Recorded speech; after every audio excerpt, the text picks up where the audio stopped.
అందరికీ నమస్కారం అండి. ఈరోజు మనము చాలా సింపుల్ కానీ చాలా రుచికరంగా ఉండే ఒక వంటకం చేసుకుందాం. అదే మనందరికీ ఇష్టమైన చికెన్ పలావ్. ఇంట్లో ఉన్న సాధారణ పదార్థాలతోనే రెస్టారెంట్ స్టైల్ రుచితో ఈ పులావ్ ఎలా చేయాలో నేను స్టెప్ బై స్టెప్ చూపిస్తానండి. ఈ వీడియో చివరి వరకు చూస్తే మీరు చాలా ఈజీగా చాలా టేస్టీగా ఈ వంటకం చేసుకోగలుగుతారు. అయితే ఆలస్యం ఎందుకు, వచ్చేయండి మన రుచికరమైన చికెన్ పలావ్ ఎలా తయారు చేసుకోవాలో చూద్దాం. చికెన్ పలావ్ కోసం నేను సాధారణంగా మనం అన్నం వండుకునే రైస్నే వాడానండి. దీన్ని చక్కగా కడిగి నానబెట్టుకున్నాను. తర్వాత ఇక్కడ అల్లం వెల్లుల్లి తర్వాత మసాలా అంతా కలిపేసి ఇలా పేస్ట్లా తయారు చేసుకున్నాను. ఇప్పుడు ప్రాసెస్లోకి వచ్చేద్దాం. ఒక మందపాటి గిన్నెని తీసుకోవాలండి. దాంట్లో ఒక 2 స్పూన్ల ఆయిల్, 1 స్పూన్ నెయ్యి వేసుకుంటే మనకి ఫ్లేవర్ బాగుంటుంది. దాంట్లో ఒక 2 ఇలాచీలు, 2 బిర్యానీ ఆకులు, ఒక స్టార్ పువ్వు అంటారు కదా అది, తర్వాత ఒక 3 లవంగాలు, చిన్న దాల్చిన చెక్క, ఒక 1/2 స్పూను షాజీరా వేసుకున్నానండి. షాజీరా వేయడం వలన చాలా రుచిగా మంచి ఫ్లేవర్ బాగుంటుంది. ఆ స్పైసెస్ అన్నీ వేగిన తర్వాత ఒక పెద్ద ఉల్లిపాయని ఇలా నేను ముక్కలుగా కట్ చేసుకొని వేసుకున్నానండి. తర్వాత ఒక 4 పచ్చిమిరపకాయలను కూడా వేసుకున్నాను. ఇప్పుడు కొంచెం బాగా ఉల్లిపాయలు ఏంటంటే మనం చక్కగా వేయించుకోవాలండి. లైట్ బ్రౌనిష్గా వచ్చేయాలన్నమాట. ఇలాంటి రైసులకి ఏంటంటే మనం పలావులకి బిర్యానీలకి చక్కగా వేగితేనే ఉల్లిపాయలు బాగుంటాయి, పచ్చి పచ్చిగా ఉండకూడదు అసలు. తర్వాత దాంట్లో కొంచెం పుదీనా కూడా కడిగేసి వేసుకున్నాను. అసలు ఈ పోపు అలా వేగుతుంటేనే మనకి ఆల్రెడీ పలావ్ స్మెల్ వచ్చేస్తుందండి, అంత బాగుంటుంది. తర్వాత ప్రిపేర్ చేసుకున్నాను కదండి ఈ మసాలా ముద్ద, ఇది కూడా వేసుకున్నాను ఒక 2 స్పూన్లు. మసాలా తయారు చేయడం అందరికీ వచ్చు అని చెప్పేసి నేను ఇక్కడ తయారు చేసి చూపించలేదండి. ఇంకొకసారి ఎప్పుడైనా మసాలా ముద్ద కూడా తయారు చేసి చూపిస్తాను.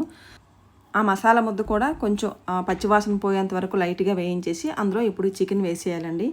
నేనైతే ఇక్కడ ఒక 3/4 కేజీ చికెన్ తీసుకున్నాను. అందులో చికెన్ వేసిన తర్వాత ఉప్పు, పసుపు, కారం వేసుకొని చక్కగా కలియబెట్టుకోవాలి. అడుగంటకుండా మధ్య మధ్యలో అలా కలుపుతూ ఉండాలండి. కలుపుకొని మూత పెట్టాలి. మరీ హై ఫ్లేమ్లో కాకుండా మీడియం ఫ్లేమ్లో అలా ఉడుకుతూ ఉండాలన్నమాట. ఇప్పుడు కొంచెం ఉడికిన తర్వాత మనం దీంట్లో ఒక 2-3 స్పూన్స్ పెరుగు వేసుకోవాలండి. మనం బిర్యానీకి అయితే ముందు మ్యారినేషన్ చేసినప్పుడే పెరుగు కలిపేసి పెట్టుకుంటాం కదా. పలావ్కి ఏంటంటే అలా అవసరం లేదు, ముందే మ్యారినేషన్ చేసి కలపవసరం లేదు. మనం ఇలా కొంచెం సేపు అయిన తర్వాత ఒక్క ఉడికిన తర్వాత మనం పెరుగేసుకుంటే చాలా రుచిగా బాగుంటుంది పలావు. నేనైతే ఎప్పుడు ఇలాగే చేస్తాను, చాలా బాగుంటుంది. ఇప్పుడు చూడండి చక్కగా ఒక 80% వరకు ఉడికిపోవాలండి మనకి చికెను. ఇలా నూనె అంతా పైకి తేలినప్పుడు మనకి ఇంకా ఉడికిపోయినట్టేని. ఇప్పుడు ఏంటంటే మనం నానబెట్టుకున్న బియ్యాన్ని వడగట్టి ఇందులో వేసుకోవాలన్నమాట. ఇలా చూస్తూ ఉండండి. ఇప్పుడే చిన్న చిన్న ట్రిక్స్ పాటిస్తే మనకి ఈ పలావ్ పెర్ఫెక్ట్గా వస్తుంది రెస్టారెంట్ స్టైల్లో. ఇక నెమ్మదిగా కలుపుకోవాలండి. ఎలా పడితే అలా కలిపిస్తే బాగా నానిన బియ్యం కదా, ఇరిగిపోవచ్చు. అందుకని సైడ్ నుంచి అలా నెమ్మదిగా కలుపుకొని ఇప్పుడు ఆ బియ్యానికి ఆ చికెన్ ఫ్లేవర్ అంతా పట్టుకునేటట్టు కొద్దిసేపు అలా మూత పెట్టుకొని ఉడికించుకోవాలి. ఈలోగా మనము ఒక పక్క మనము 1:2 అండి, అంటే 1 గ్లాసు బియ్యానికి 2 గ్లాసుల నీళ్ళు చొప్పున మనము ఇంకో సైడు అలా కొలతలతో నీళ్లు కొంచెం మరిగించుకోవాలన్నమాట. దాంట్లో కొంచెం పుదీనా, కొత్తిమీర వేస్తే ఇంకా రుచి సూపర్గా ఉంటుంది. మరి తెరల మరగ అవసరం లేదు కానండి, కొంచెం వేడెక్కాలి. నీళ్ళు వేడెక్కితేనే మనకి రైస్ పెర్ఫెక్ట్గా వస్తుంది, మెత్తగా అయిపోదన్నమాట. ఇప్పుడు ఈ వేడెక్కిన వాటర్ని బియ్యంలో వేసేయాలి. చికెను బియ్యం కలిపి పెట్టాం కదా, అందులో వేసేయాలన్నమాట. వేసిస్తే చూడండి మనకి ఎంత పెర్ఫెక్ట్గా ఎంత బాగుంటుందంటే పలావ్ ఇలా చేసుకుంటే సూపర్గా ఉంటుంది. బిర్యానీ ప్రాసెస్ వేరుగా ఉంటుందండి, పలావ్ ప్రాసెస్ వేరుగా ఉంటుంది. పలావ్ అయితే మాత్రం చాలా బాగుంటుంది.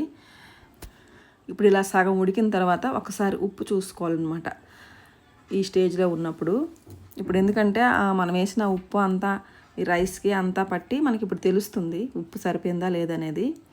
ఉప్పు నాకు కొంచెం సరిపోలేదు కాబట్టి కొంచెం వేసుకొని అలా కొంచెం సైడ్ నుంచి అలా కొంచెం కలిపిస్తే జాగ్రత్తగా సరిపోతుంది.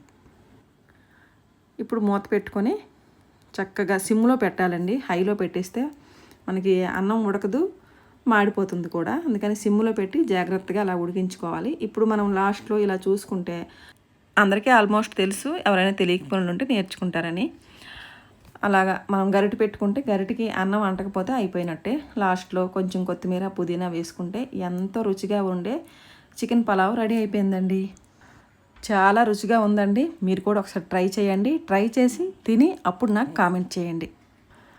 వీడియో నచ్చితే లైక్ చేయడం మర్చిపోవద్దు. ఎవరికైనా ఉపయోగపడుతుంది అనుకుంటే షేర్ చేయండి.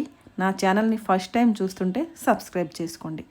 ఇంకో మంచి వీడియోతో మళ్ళీ కలుస్తాను. అంతవరకు సెలవు మరి.